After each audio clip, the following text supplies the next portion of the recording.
Hello, welcome to the channel Why Stories. Enjoy watching. After graduating from medical university, Marlene got a job as a doctor in a psychiatric hospital. She could have continued her postgraduate studies, earned her PhD, and become a professor. She had the opportunity to do so, but on the very day when she had to make a decision about her future, her fiancé broke up with her, unexpectedly, harshly, without much explanation, with a stupid, apologetic smile on his face. Marlene suddenly chose an unexpected path, whether to punish herself or to demonstrate to others the extent of her despair.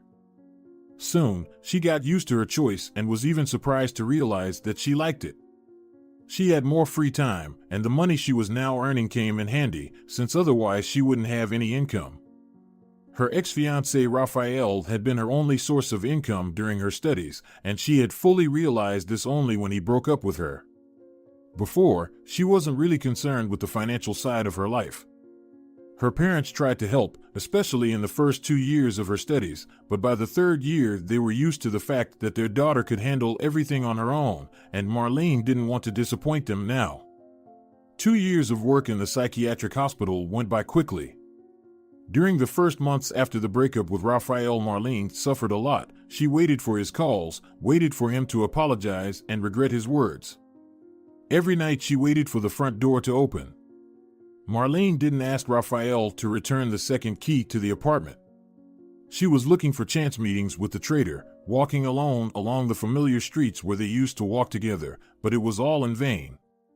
She had never once met Raphael. Even their mutual friends didn't know much about him, or maybe they didn't want to tell her anything at his request. There were rumors that he had found a job in another city, and before that, he had met another girl. Other rumors said that some wealthy elderly lady had seduced him, and now he was living at her luxurious mansion, like a slave. Marlene suffered for a while, but then she weighed all the pros and cons and calmed down, wrapped herself in a cocoon, hoping to fly out of it after a while as a new creature, a golden-winged butterfly, ready to fly and enjoy all the delights of life. The head doctor helped her a lot, forgave all the blunders that she had during the first year, and even instructed her not only in her work process, but also in the principles of social adaptation in cases when fate was not kind to a person. To Marlene, the head doctor seemed a bit of a weirdo at first. He personally supervised some of the patients, having heart-to-heart conversations with them, played chess with some of them, and promised to improve their knowledge of foreign languages during treatment. They believed him, forgetting the reason why they actually stayed in the psychiatric hospital, but some of them really benefited from it. On Marlene's night shifts, her partner was always a young doctor named Jorge. She used to agree with everything he said because he never tried to seduce her. He was 2 years older than her, and unlike her, he had finished postgraduate studies and was preparing to get his PhD. Psychiatry was his only passion. Jorge was very nice and cheerful, and he knew how to create a relaxed atmosphere around him. He was an interesting person to talk to, he never bothered with any advice, and he saw any problems that sometimes arose in life as an interesting problem to be solved in the most unusual way possible. Every time when dinner was over and the patients obediently took the trays with dirty plates to the kitchen, Jorge sat down under a yellow lamp and worked on his dissertation. One artist from a separate ward for violent and aggressive patients managed to make 3 to 4 drawings for him in the style of Leonardo da Vinci before bedtime. He didn't want to draw for anyone but Jorge, but many people asked him to, especially those who pretended to be insane in order to avoid jail. Probably they just wanted to have something to remember their time among the psychos. Jorge's dissertation was finally finished. He was especially eager to talk, so after Marlene had given the patients the necessary pills before bedtime, they sat at the table and had coffee with cream. "Tomorrow my patient, Sonatas, will be discharged," Jorge said. He had been treating this patient for 2 months and was pleased with the positive outcome of the treatment. He swore that he would never go to the stadium again, and he was sick of the red color now. He decided to root for a different soccer team. "If I were him, I'd forget about soccer forever. I hope the relapse doesn't happen."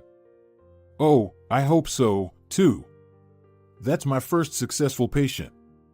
And it's a huge plus for my dissertation. Do you know what this hospital is famous for?" No, what is it famous for? Have you heard about the ghost of the old countess? I have. Some patients in the women's ward even claim to have seen her. No, besides that, Jorge shook his head. I don't know anything else. Marlene looked at her colleague curiously. There is something more interesting. And it even has some mystical connection with my patient. The countess is just a myth. Really? Marlene was genuinely surprised. Tell me. 3 years ago, a mysterious patient was admitted to one of our wards, Jorge whispered, Pablo Rojas, a writer. Parkinson's syndrome developed because of alcohol addiction, at least that's what people say. And there's a rumor that this writer is a brother of a very powerful person in the government. He was brought here in a limousine with many guards. No way, Marlene said in a whisper. Yeah, it sounds unbelievable, but I heard it from people I trust. Wow. I've never heard of it. Which ward it was? No one can say. At first, I thought it was the writer from room 112. His name is Pablo, too. But I looked in his papers, his last name's different, and he's much younger. It must be very difficult for his attending physician. Working with the relatives of politicians is like walking on a razor's edge. I have also heard that our head doctor initially was his attending physician when he was still an ordinary doctor, and 2 years later, he was suddenly promoted to head doctor. Apparently, the treatment was in the right direction, or he got a bonus for his silence. That explains why our head doctor is so weird. Jorge grinned. Yeah, he likes to pretend to fall asleep right in the middle of a conversation with some patient. He can lean back in his chair and snore, but he actually watches the reaction of the patient. He thinks it's the main method of distinguishing a real psycho from someone who's pretending to be a psycho. What's the secret? I'm not sure, it's his own technique. I suppose it's just one of his oddities. There are much more reliable methods. Who will you be treating after Sonatas? Some old man will be here tomorrow. His kids decided to place him here. He's in his 70s. He's got Alzheimer's and other related problems. Is there any hope for improvement in his condition? Or no chance? I don't know yet. Maybe his kids just want to get rid of the burden. The kids aren't poor, and their father was a rich, successful man when he was younger. He was a famous geologist or something like that. He published many books, was head of a department at the university in the capital. I feel so sorry for him. If his children really decided to get rid of him, he'd never get out of here, even if his condition improved. I don't want to deal with such a patient right before I quit. Are you going to quit? Marlene looked at Jorge with surprise. If I get my PhD, and I have no doubt I will get it, of course I will quit. I don't want to work here forever. As they say, great deeds are ahead of me. Too bad, the girl lowered her eyes. Who will I have to work with then? I'm used to you. You're nice. Jorge grinned again. Then pray for my failure and not getting my PhD. Oh, come on. You have no chance of failure. I'm sure you will succeed. I regret that I didn't apply for a postgraduate program myself. Yeah, Jorge said. Love that drives the sun and the light. And then added, and makes people do unforgivable stupid things. They were silent for a while, finishing another cup of coffee. Then Jorge hesitated for a while and finally said, Look, I know it's not nice, but still, I can't help but ask you for one favor. Tell me. I won't stay here for more than a month anyway. I haven't informed my superiors yet. Could you start treating this old man? Not because it might be a hopeless case. Maybe it's not as bad as I think it is. I just feel sorry for him, you know? If the head doctor will treat him after I quit, he'll be lucky. But if Arturo will treat him, it'll be a nightmare. He's a sadist. Apart from enemas, he doesn't offer any other treatment. He'll kill this poor scientist. But you're good, you're kind. If you treat him, he'll have a chance for a normal life. What do you think, Marlene? To be honest, The girl suspected that this was exactly what Jorge would ask her to do, but his arguments were strong. Both the head doctor and Arturo, nicknamed Maniac, they'd ruin the patient's life. Especially if Arturo will be transferred from the women's ward, where he constantly prescribed enemas to everyone. So what do you think? Jorge interrupted her thoughts.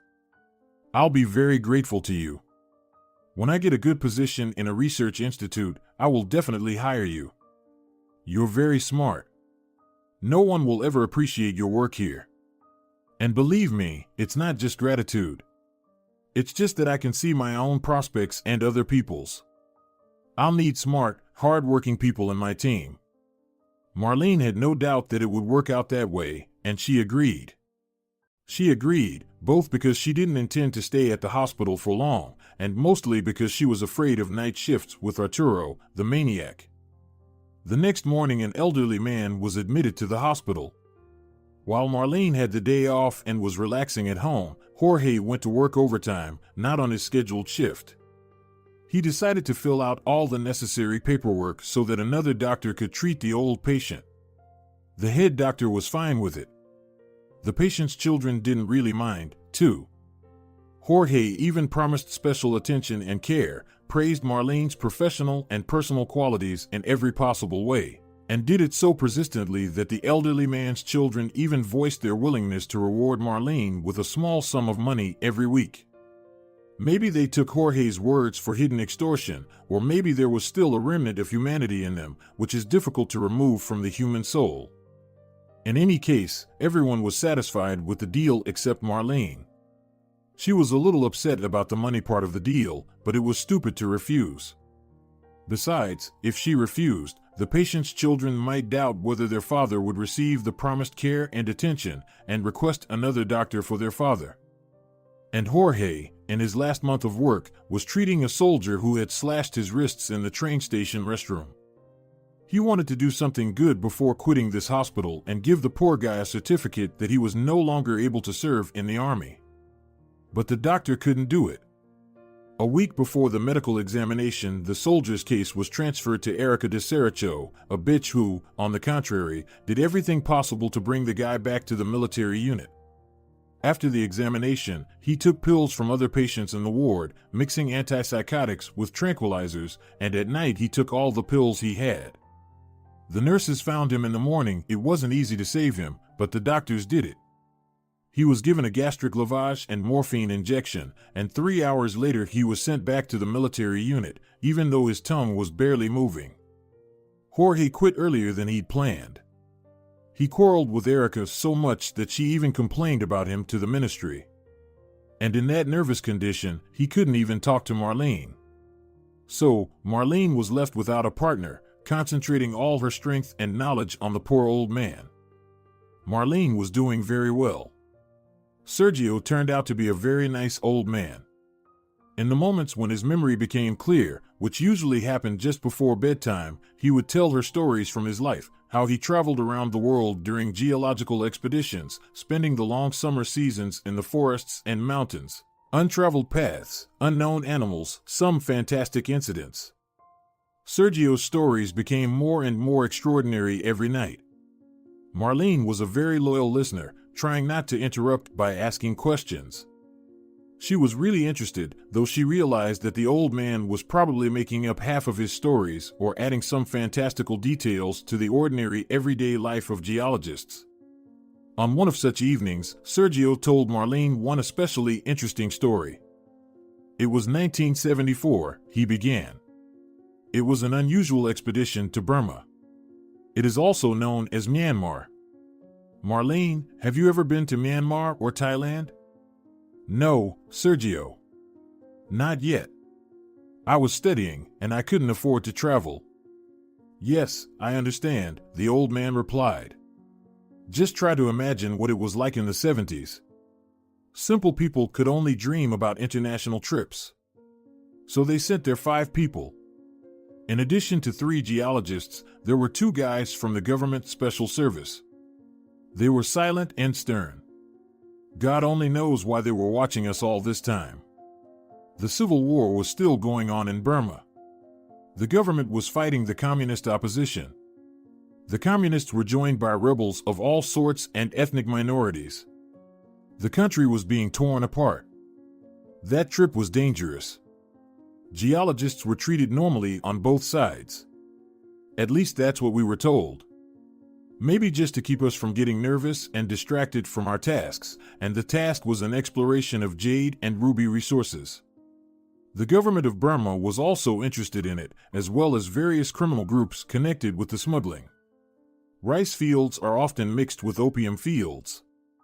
Everyone was trying to make a profit in every possible way. We were sent to exactly such regions somewhere in the southeast in the jungle.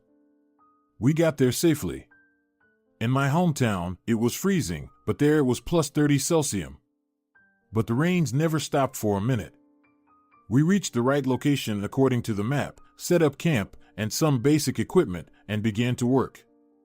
For 2 days, we were looking for any signs of the presence of crystals, but there were no results. We needed to move the camp another 10 kilometers to the south.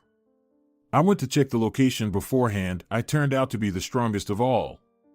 Others lost their strength because of the weather and the change in climate. They didn't want to use the whole brigade unnecessarily. I left the camp early in the morning, got to the spot, and checked it out. By indirect signs, there were deposits of ruby there.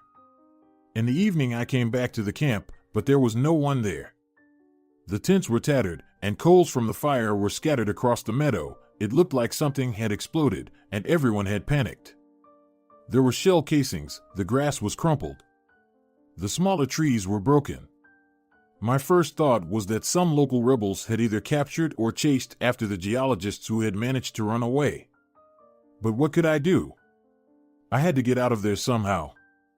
At night I was sitting there without a fire, trembling, and hoping that someone would come back for me if anyone was still alive.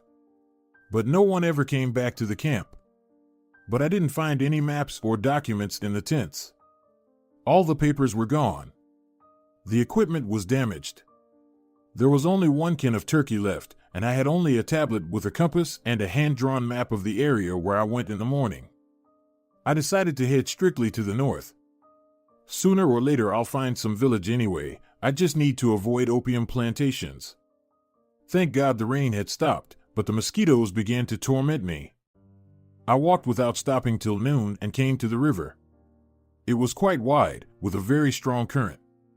On the way here we didn't see any rivers, and unfortunately, I can't swim at all.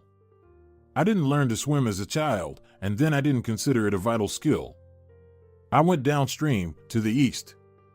I kept going until dusk. No bridges, no villages, and not a single person. It seemed that even all the animals had escaped somewhere. In one place the river became narrower. I decided to take the risk and cross it. I took off my clothes and put them in a plastic bag. The water was cold and dirty. My leg was cramped right away. Before I could take even one step, I tripped and fell, and the current carried me around the bend. I tried to move my arms, to swim, fighting against the water, but I couldn't do anything. The water carried me farther and farther away. Around the corner, there were rapids and the terrain was rocky. The difference in level was quite small, only about 3 meters, but I hit the rock with my head so hard that I lost consciousness and I don't remember what was happening next. When I opened my eyes, I couldn't understand where I was. I was lying in a hut, my head wrapped in bandages, warmth coming from the fire. The hut was like a veranda, it was uncovered. It was night, and there was nobody around. Only my dry clothes were near the fire and an aluminum mug with water. I got up and realized that not only my head was injured, but also my leg. Apparently it was fractured. The pain made my eyes blurred. Suddenly, I saw a girl sitting in front of me, just like you are now. Sergio was silent for a second, and his eyes became wet. Not a girl, but an angel. I have never seen such beauty in my life. I was married at the time and had a little son waiting for me at home, but the moment I saw this angel I realized that I had fallen in love and could do nothing about it. Her name was Nuna. As she said, she was 22 years old, but she looked like a real child, skinny, short, with delicate facial features. As I learned later, almost all Burmese and Thai women look younger than they are. She knew English quite well. At first, it was surprising to me, a girl in a tropical wilderness, speaking foreign languages and reading Edgar Poe in English. She lived in this hut with her father. Her father was away most of the time, doing some important business, as she said. But don't think anything bad. We just talked. I didn't even dare to confess my feelings to her.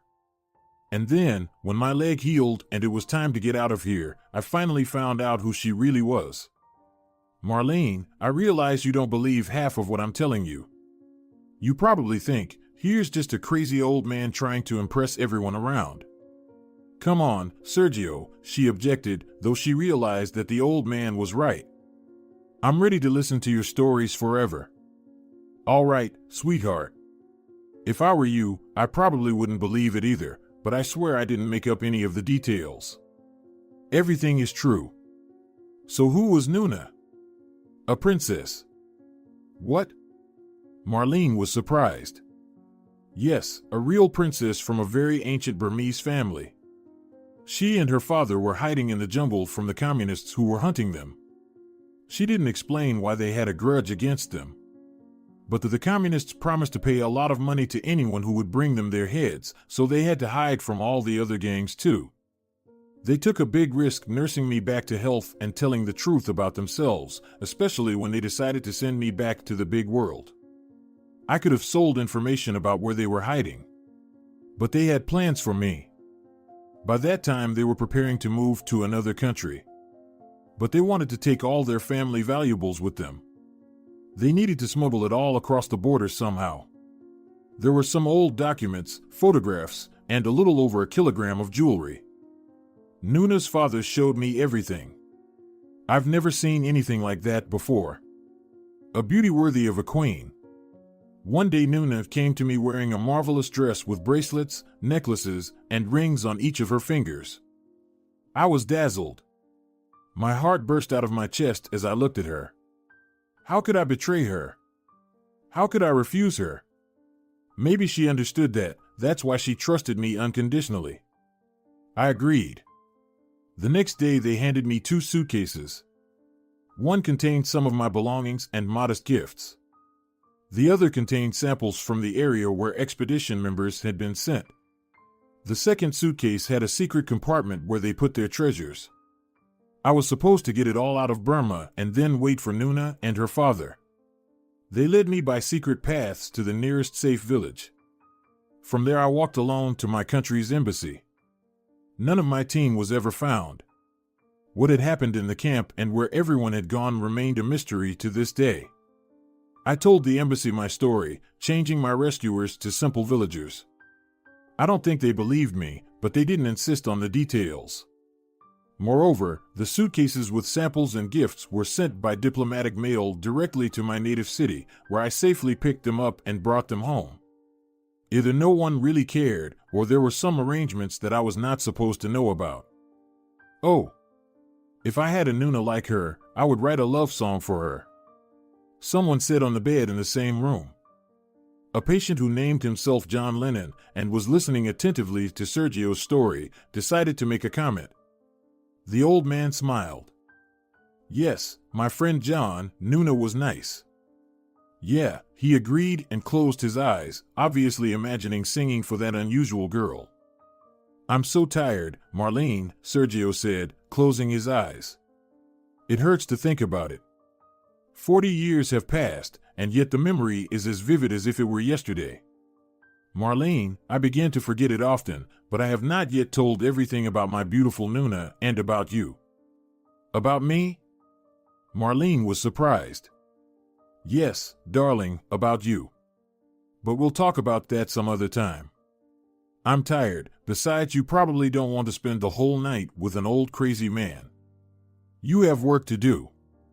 All right, Sergio. We'll continue this conversation another time. Good night. Nuna. I wish I had a girl like that, John Lennon muttered again and turned to his other side. For the next few evenings, Sergio never returned to the story of the Burmese princess. His memory lapses became more frequent.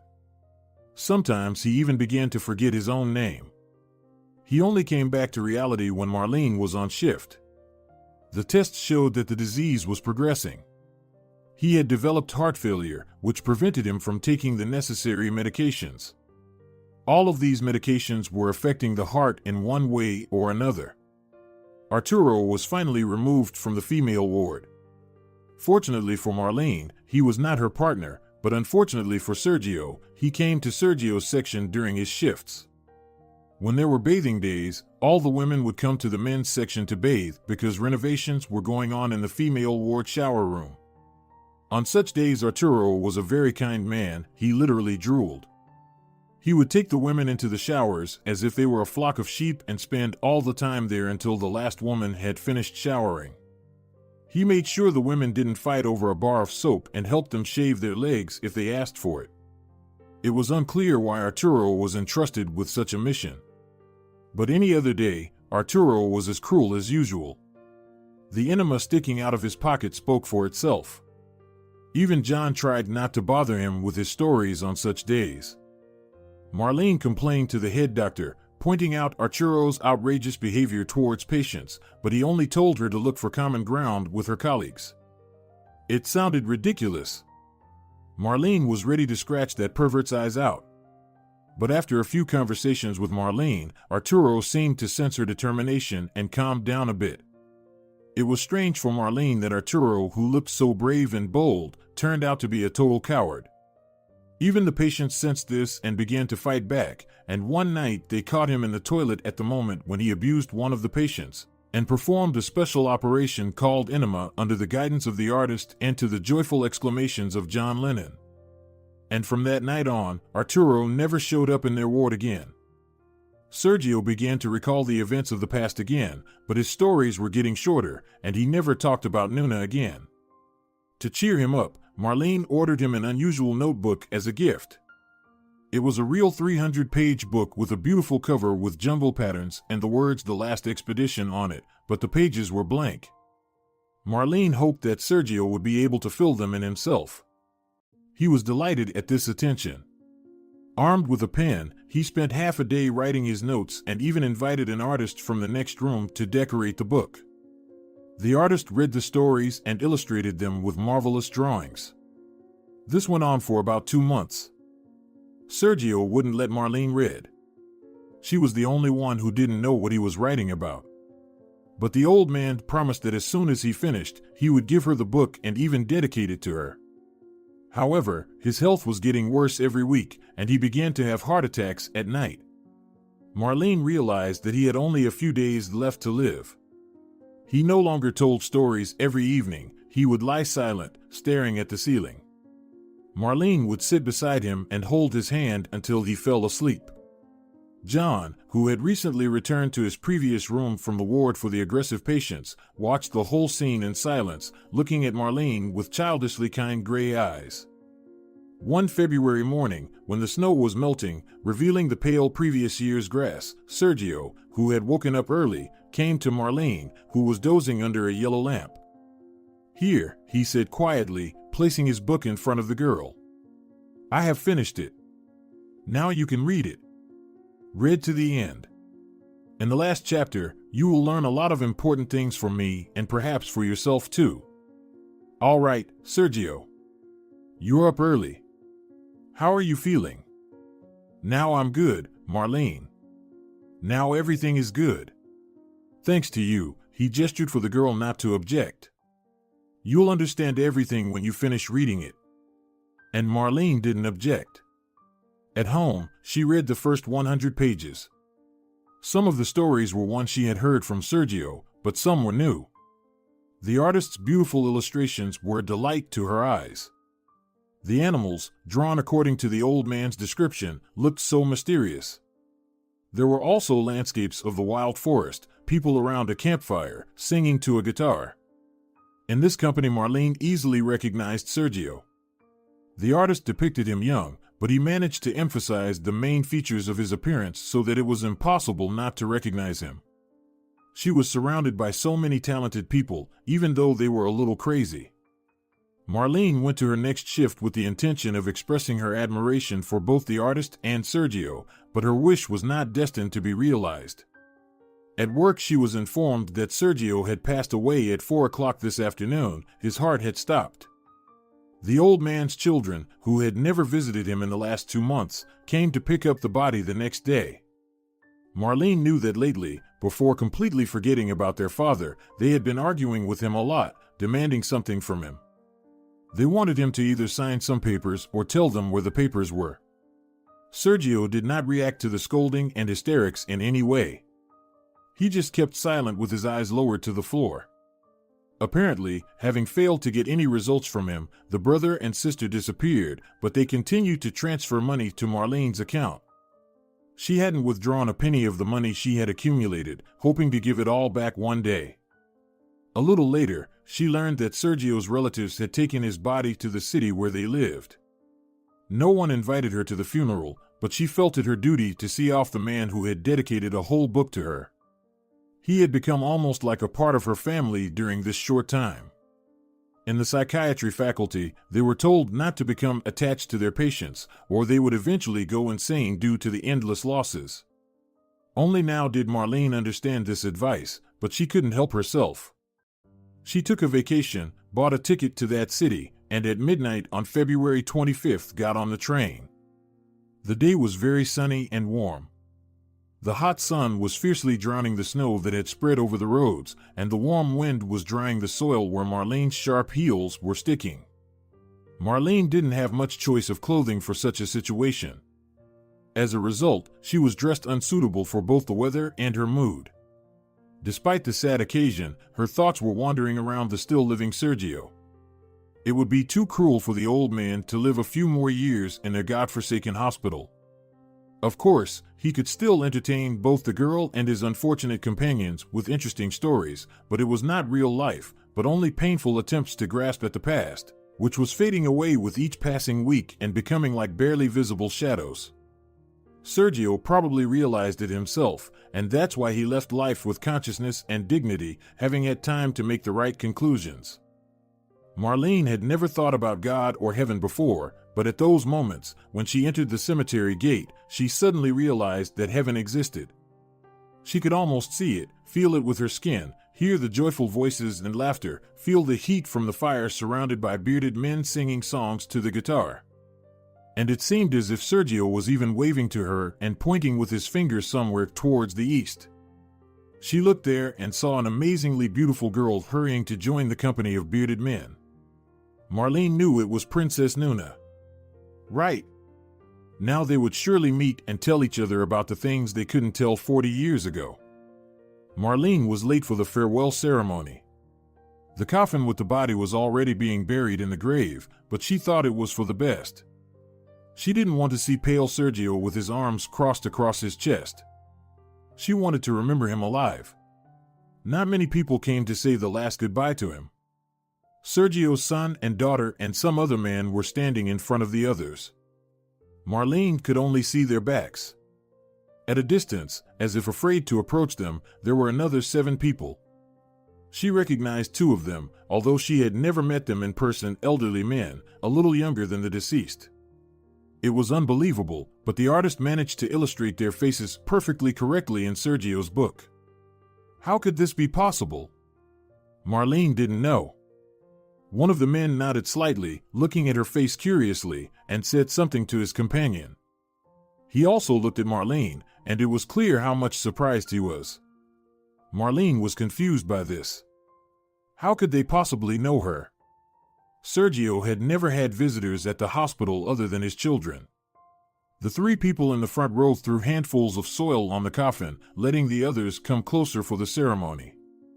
The man standing beside the brother and sister turned his face toward Marlene for a second, and her heart raced. What the hell was going on today? The man's face was an exact copy of her ex-boyfriend Rafael. This was crazy. How could he be here? Everyone seemed familiar to her today, as if she had fallen out of the real world and was surrounded by the ghosts of the past. Marlene threw a handful of soil on the coffin lid, turned around, and met the eyes of an old man who had greeted her with a nod of his head a moment ago. Be careful, he said quietly. What? She asked fearfully. My condolences, the old man said loudly. She must have just misheard the first phrase. Why would he suddenly say something like that to her? Maybe he thought Marlene might have slipped on the melting snow. Her imagination went wild the minute she started thinking about heaven. Marlene shivered, shook her hands off the soil, and headed toward the cemetery exit. She wasn't going to the memorial dinner, and she didn't want to draw attention to herself in any way. She had only come here for Sergio's sake. Nothing else was keeping her here. People slowly made their way to dirty cars, wiping their muddy shoes on the wet snow. Only a guy who looked like Raphael, heading straight for the exit. Marlene walked about 5 meters behind him. She looked at him once again, and the resemblance was striking. Even his gait and his habit of keeping his hands in his pockets resembled Raphael. Raphael? She called in a low voice. The boy didn't turn around, but quickened his pace. Marlene walked faster, too, and when she almost caught up with the stranger, she repeated a little more confidently and louder. Raphael. The man turned around, and Marlene's heart raced again. There could be no doubt now. It was Raphael. Marlene? He stopped. It seemed to Marlene that he wasn't surprised when he said it. Instead, he looked a little confused and even displeased at the unexpected meeting. What are you doing here? He asked. I wanted to ask you the same question. Did you know Sergio? We are friends. With Barbara and Aldo, Raphael took cigarettes out of his cigarette case and lit up. Sergio was their father. I was his attending physician. Really? What a twist of fate. Since when do attending physicians go to their patients' funerals? He was a special patient for me. You've always been very sensitive, Raphael smiled slightly. Although, as far as I know, Barbara's father knew how to quickly impress and attach people to him. Apparently, he still had that ability, even after he lost his memory. And Barbara is your... Yes, Raphael interrupted Marlene, she is my new soulmate. So, Marlene said in a low voice, the rumors are true. What rumors? That you're living with a woman who's much older than you. She's not much older than me. Raphael tossed his finished cigarette to the roadside and spat. She's 38. 10 years difference isn't that much. I'm sorry, I didn't mean to offend you. It's none of my business. Why didn't you go to the memorial dinner? I don't like that kind of event. They barely talked me into going to the cemetery. So, why was Sergio such a special patient for you? Did he tell you his fake stories about his adventures, too? He was just a nice person. He was. And his fake stories, as you called them, had nothing to do with it, although everyone listened to them with pleasure. Psychos? Raphael grinned wryly. No wonder. The hostility with which he spoke of Sergio made Marlene uncomfortable. She was glad Raphael had broken up with her. There was something cold about him, freezing her soul. She wanted to end this conversation quickly, to demand the key to her apartment, and to say goodbye to that toxic shadow from her past. And yet she wanted to object somehow, to protect herself and the memory of the old man. You know, said Marlene, Sergio was not only a storyteller. He was a great writer, and he even dedicated his book to me. A book? This time Raphael was genuinely surprised. What book? He was writing a diary with his memories while he was in the hospital. And in the next room, there was an artist who decorated his notes with illustrations. Eventually, he created a book. He gave it to me before he died. So, the people you call psychos are actually more talented than most normal people. What was in that book? Raphael smoked again. Is it interesting? Stories. About what? About a lot of different things. Stories and wonderful illustrations. Mountain landscapes and travel maps? Maps, landscapes, people, animals. Can I borrow that book? I'd like to read it. No. You won't like it. You're not a psycho.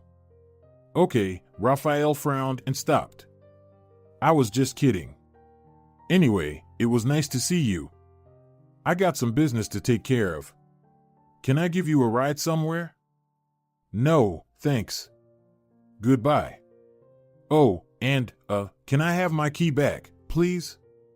I had to tell you about it long ago. Don't worry about it. I lost it long ago. Probably in my previous rented apartment. But if you're worried, change the lock. Bye. Raphael turned left out of the cemetery gate, where he left his brand new black Renault, and Marlene went to the right in the direction of the train station. The unpleasant feeling of the encounter haunted her all the way to the station. Why did she even tell him about the book? Why was she justifying herself? Stupid. Raphael is probably laughing right now, enjoying his superiority. He's got a rich girlfriend, an expensive car, and everything must be going well. And Marlene demands some key that Raphael has forgotten about long ago. What a fool. A real fool. She hoped he was deliberately not returning the key so he could show up to visit her one day. She was still jealous, and she didn't want to confess it to herself. And Raphael didn't even ask her how she was doing. He wasn't surprised that she was working in a psychiatric hospital, which meant that she didn't apply for the postgraduate program she dreamed of. She was nothing to him, useless waste material. He'd probably noticed her before when they were still standing near the grave. He'd noticed her, but he didn't want to talk to her. That's why he wasn't surprised when she called out to him. When Marlene returned home in the evening, exhausted and broken, she had another unpleasant surprise. The apartment door was unlocked. At first, she thought she had forgotten to lock it, but when she entered the apartment, she realized that things were much worse. Everything in the room had been turned upside down, chairs were overturned, all the drawers of cabinets and dressers had been pulled out and their contents scattered on the carpet. Even the books were all on the floor. The first thing Marlene did was rush to the papers and money she had been saving just in case. But everything was in its place, safe and sound. She had never had any jewelry at all. What were the thieves looking for then?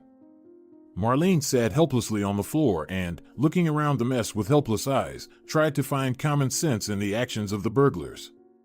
There was no sense at all. They hadn't even stolen her bank card, from which she had just yesterday transferred all the money Sergio and his children had sent her over the past 3 months. Marlene inspected the lock on the door. There was no sign of breaking in. It had been opened accurately, as if with a key. Nothing made sense. She wanted to call her neighbor to ask if she'd seen any strange people near their building, but she didn't dare. She didn't know her neighbors very well, and she didn't want to draw attention to herself, especially now. Who would suddenly become interested in her in this crazy world? She couldn't imagine such people. Thank God the thieves hadn't touched much in the kitchen. Marlene boiled the kettle, poured a large mug of coffee, and cried like a little girl. Then she took her handbag, found a pack of cigarettes, intended for John Lennon from the psychiatric hospital, and smoked. The last time she had smoked was at the age of 19 during her second year of college, but at that moment the long-forgotten habit suddenly flared up with new vigor, as if there were no years that separated Marlene from the glorious student period. Marlene inhaled and coughed. She examined the pack carefully. It was the kind of cigarette she usually smoked before, but now the flavor was disgusting. She extinguished the cigarette under the tap water and threw it in the trash can. After finishing her coffee and crying until her eyes were red, Marlene went back to her room and began to put her stuff in order. She put the linens back, put the chairs back in their original positions, put all the papers in one folder, and suddenly realized that something was missing: her red lace Victoria's Secret underwear, which she had bought 3 years ago after waiting in line for 6 hours in the cold January weather.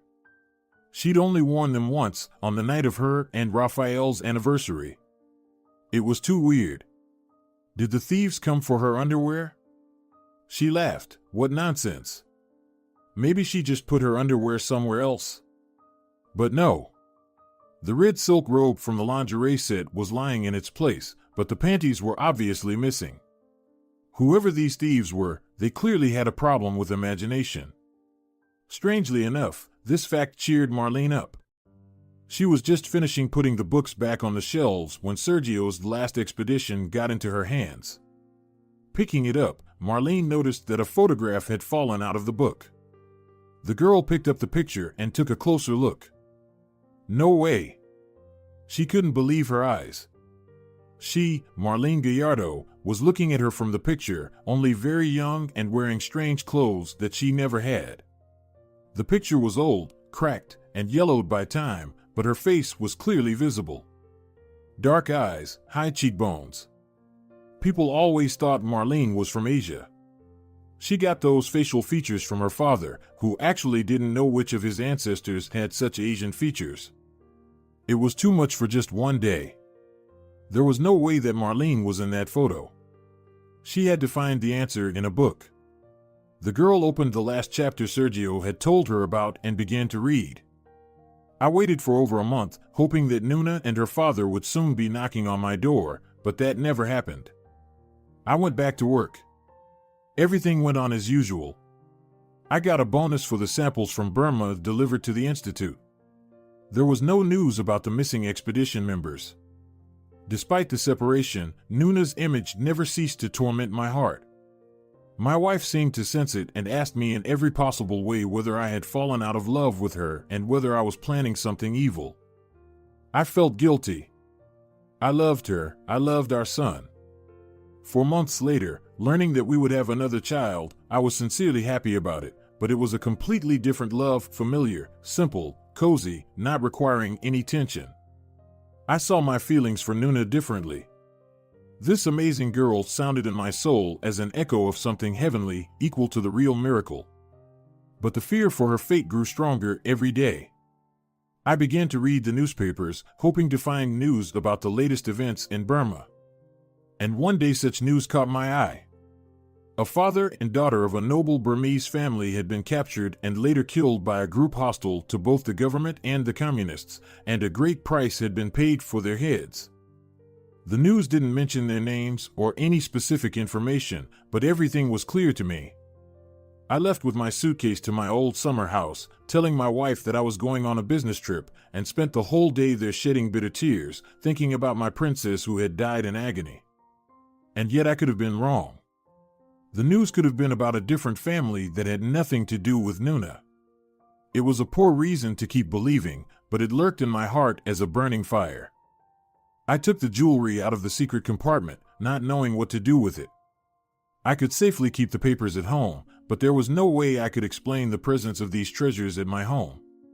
I took the jewelry in my hands, thinking about the princess and her dance in the light of a tropical sunset. I had to hide the memory of my love in the deepest corner of my heart and bury the jewelry in the woods so that I would never have to carry them in my suitcase again. So, I kept them in a safe place. Dear Marlene, this chapter is written exclusively for you. Only you know its contents if you have read my book to the end, as I asked you to. The artist from the hospital also knows everything, because I asked him to draw a map with the exact coordinates of my hiding place. You may not believe me and think that I was completely crazy at the very end. But I'm relying on your intuition. The photo you found in the book is a photo of my Princess Nuna. I can only imagine how surprised you were when you saw it for the first time. Now you see why I'm so attached to you. You two are like twin sisters. As soon as I saw you in the hospital, it was like I was resurrected. My memory, which had almost left me by then, came back to life. Everything came alive inside me, every detail, every minute of the delight I had once experienced. Luckily, you turned out to be a very good person, which is such a rare thing in the modern world, a combination of kindness and beauty. Just don't say a word to my children. Stay away from them. They know the treasure exists. I must have talked about it a lot when I was delirious, so they assumed it was true. It is wrong to speak of my children in such a way, but unfortunately, they have grown up to be bad people. Maybe I didn't spend enough time with them. I don't deny my guilt. But the fact is that I can't entrust them with the most precious possession of my life. My poor wife is probably cursing me in the other world for saying such things, but I can't change reality. It's not bracelets or rings that I call my most precious possessions. I hope you know what I mean. I can take my love with me to the other world, but I can't take the jewelry. So let my treasure remain here on earth, but only in the good hands of a decent person. I bequeath them to you, my dear. You alone can fulfill this role. That's what fate has decided. Go to my summer house, find that place on the map, and you'll find it. But be careful. If something goes wrong at the last moment. Anyway, I don't think that anything will go wrong. You're smart enough, you won't let it happen. The treasure is buried under a picturesque old tree. You will definitely notice it. The tree is still there. I checked it before I completely lost my mind. It has a thick, sharp branch. Don't touch it under any circumstances. Don't touch it with your hands. It's dangerous. I think that's the end of my story. Be happy, Marlene, and don't forget the old man who dedicated this book to you. It's time for me to go to my beloved Nuna. Goodbye. Marlene spent 2 days coming to her senses, crying, and then reading Sergio's memoirs again. On the 3rd day, she finally pulled herself together. First of all, she changed the lock on the door. Then she went to the store, where she bought a garden shovel and a compass. She didn't ask her neighbor about anything, though she met her at the entrance on her way back from shopping and chatted for about 10 minutes. She had to lie about the shovel, saying she was going to her parents' country house. Marlene took the train to the village mentioned in Sergio's book. In rubber boots, blue raincoat, and with a backpack behind her shoulders, she looked almost the same as the other villagers. Spring came early this year. The sun was shining, sometimes hidden behind rare clouds, which inevitably caused rains. Long-nosed grackles were diligently digging in the fields, pretending to be agronomists.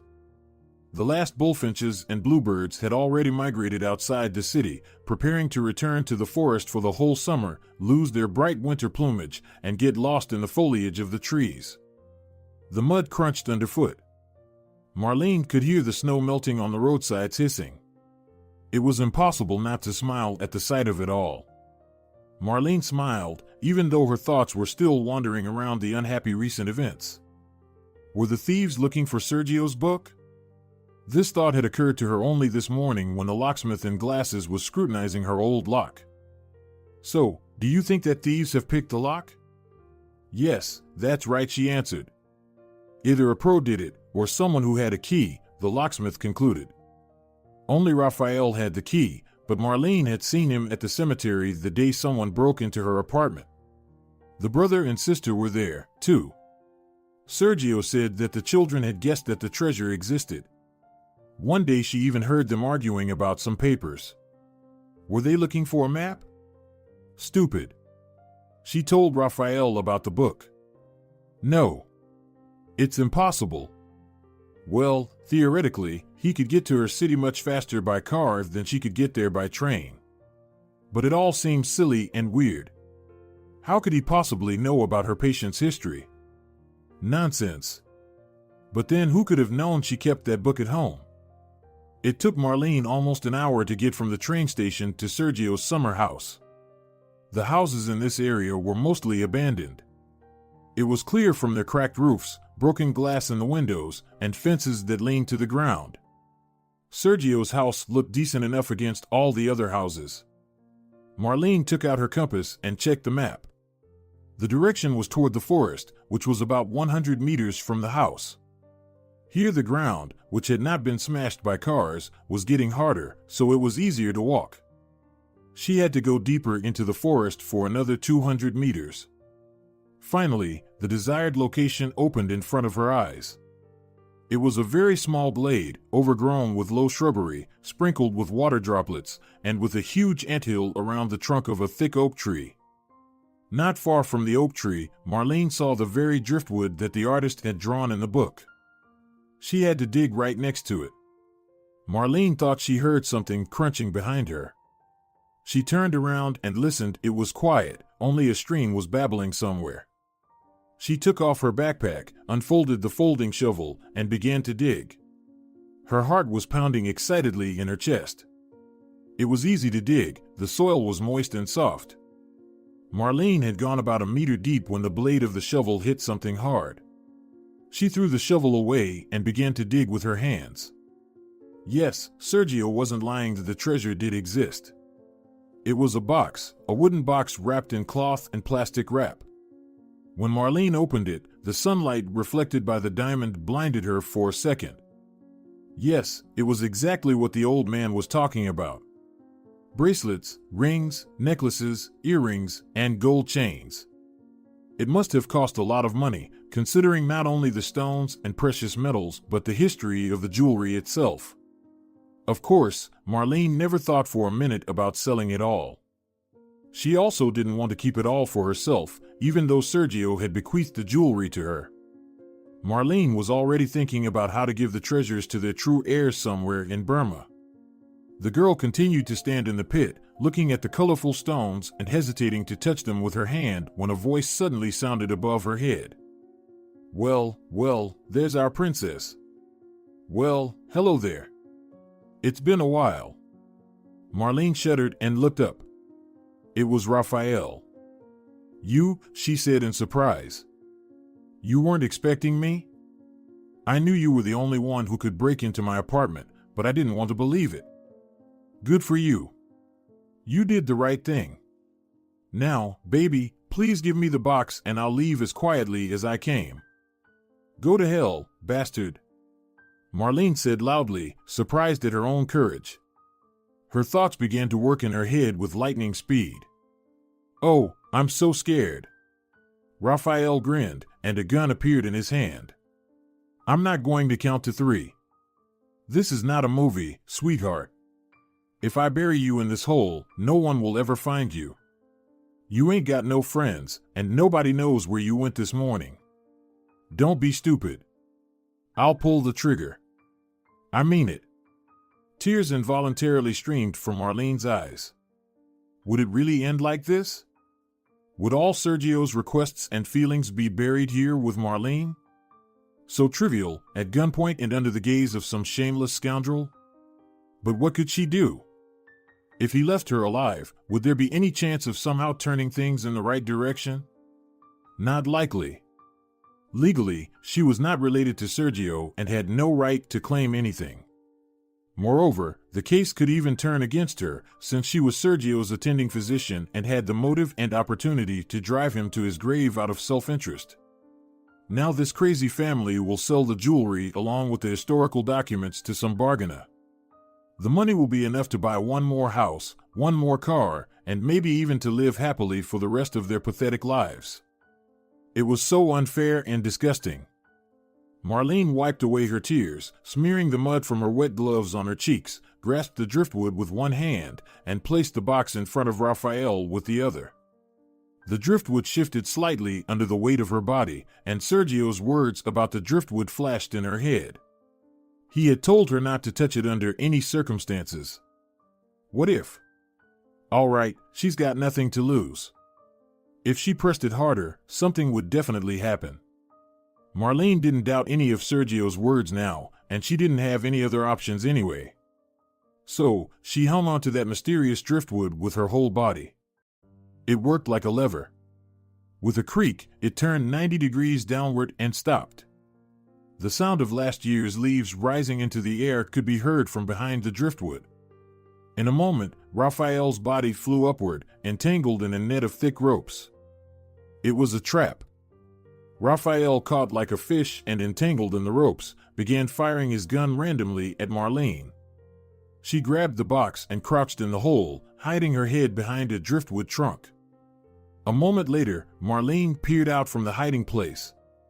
Raphael was staring at her silently and angrily from the trap, and Marlene couldn't keep from laughing, though her knees trembled.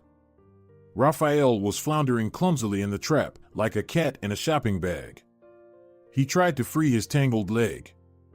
"I see that your gun isn't even real," the girl said through her laughter.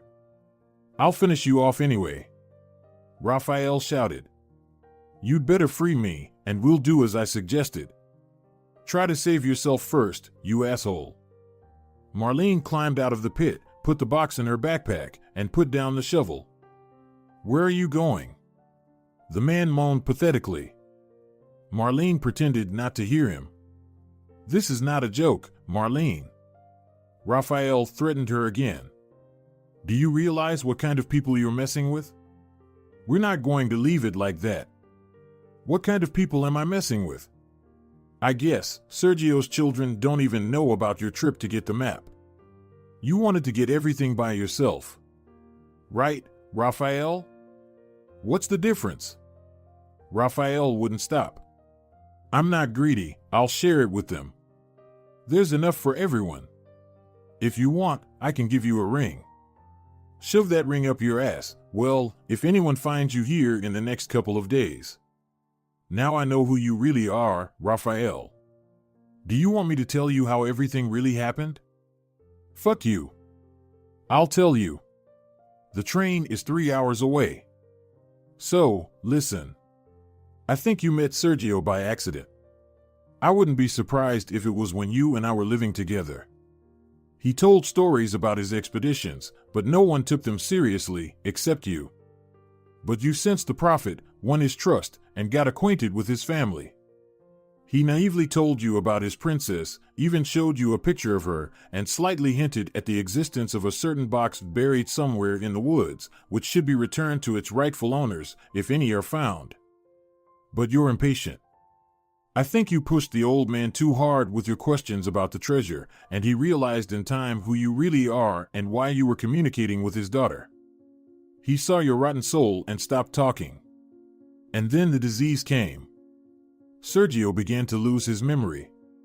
You had to act fast. You realized that when he saw me, who looked a lot like his princess, he would trust me. You persuaded your friend and her brother to put their father in the psychiatric hospital in my ward.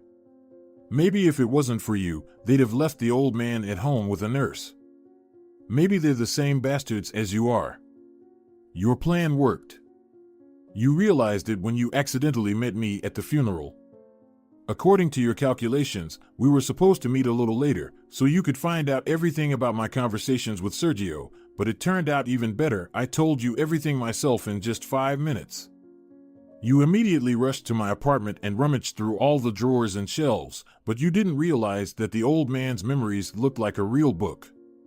You didn't pay attention to the books. All that was left to do was to watch me and wait for me to get here. That's how it was, Raphael. Am I right? You're a bitch, Marlene, Raphael said in a low voice. I should have killed you silently. You don't have the guts. Marlene said boldly. I hope you can get out without my help because I have to go. Oh, and don't look for me at the apartment. I'm leaving this city for good today, and I'm going to sell my apartment. I really want to start a new happy life. Marlene took her backpack and moved away, but at the edge of the glade she suddenly stopped and turned to Raphael again. I still can't understand one thing in this whole story. Why did you need my underwear? Raphael made a disgruntled grimace, and Marlene walked down the path, laughing loudly. She was not afraid of anything now. She wanted to explore the world and devote herself to traveling. She couldn't imagine her life differently now. The meeting with Sergio had changed her completely and irrevocably. If you're enjoying it as well, leave a like and subscribe.